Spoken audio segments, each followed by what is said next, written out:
Il s'appelle Vincent Dorlan. Son hobby, c'est la restauration des tracteurs tondeuses.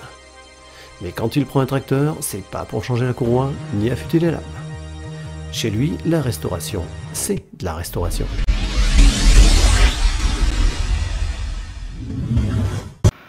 Bonjour à tous. Alors aujourd'hui je vais vous parler d'une panne qui arrive de temps en temps sur un tracteur tondeuse, surtout sur les tracteurs tondeuses qui sont mal entretenus. Alors vous démarrez votre tracteur, il démarre, vous faites 10 mètres et il cale. Tiens. On le redémarre, il redémarre, on refait 10 mètres et à nouveau il s'arrête. Ah.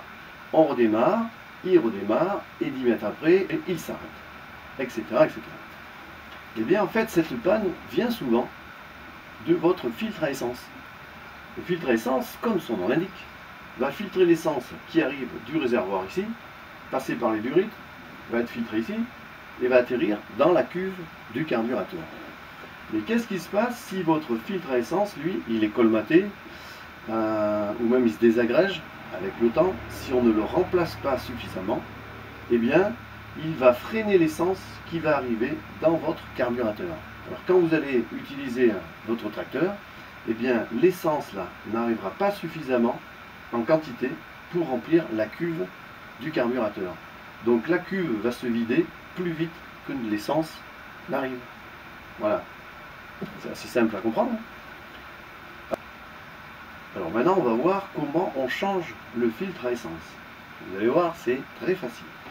Alors si votre tracteur est équipé d'un petit robinet, vous allez le fermer pour ne pas vider le réservoir. Ou alors vous enlevez la durite du carbu, vous videz votre réservoir dans un bidon. Ensuite, on enlève les petits clips qui sont sur le côté là, qui font l'étanchéité. Hop.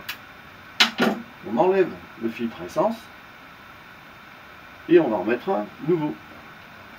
Alors, les filtres à essence, vous en trouvez sur les sites autotracteurs ou même au supermarché. Celui-là, il vient d'un supermarché. Au rayon auto, moto, bon, filtre à essence, c'est un filtre à essence. Il en existe plusieurs modèles. Hein. Vous voyez, j'en ai un autre plus petit ici. Alors, faites attention quand vous prenez un filtre à essence, de bien regarder ici le diamètre là. Ça, c'est un diamètre 6. Et ça, c'est un diamètre 6 et 8. Lui, il fait les deux. Celui-là ne fait que 6. Et si vous avez une durite en 8, eh bien, ça va naviguer dedans. Et même les petites épingles là ne suffiront pas pour pincer la durite et ça va fuir de partout. Donc faites attention à bien prendre le diamètre en fonction de votre durite. Alors celui-ci, eh bien, ce qu'il y a d'intéressant, je ne sais pas si vous le voyez, je vous le montrerai tout à l'heure en photo. Il y a une flèche qui vous montre le sens dans lequel il va falloir le mettre. On peut le mettre comme ça ou on peut le mettre comme ça.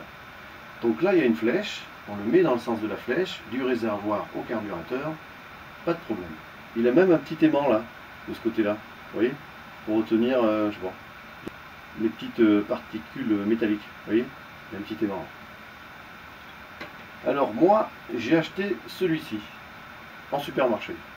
Et quand j'ai voulu le mettre, pas de chance, il n'y avait pas de flèche dessus. Alors, dans quel sens il faut le mettre? Celui-là, celui-là, eh bien, c'est pas compliqué. En fait, quand vous regardez votre filtre à essence, ici, il va y avoir une cuve.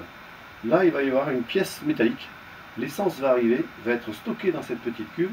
La pièce métallique va freiner toutes les impuretés et les saletés, de manière que l'essence là passe sur les côtés et arrive propre dans la cuve de votre carburateur. Donc, dans ce sens-là. Voilà, c'est un peu compliqué. On le remonte. On remet nos attaches.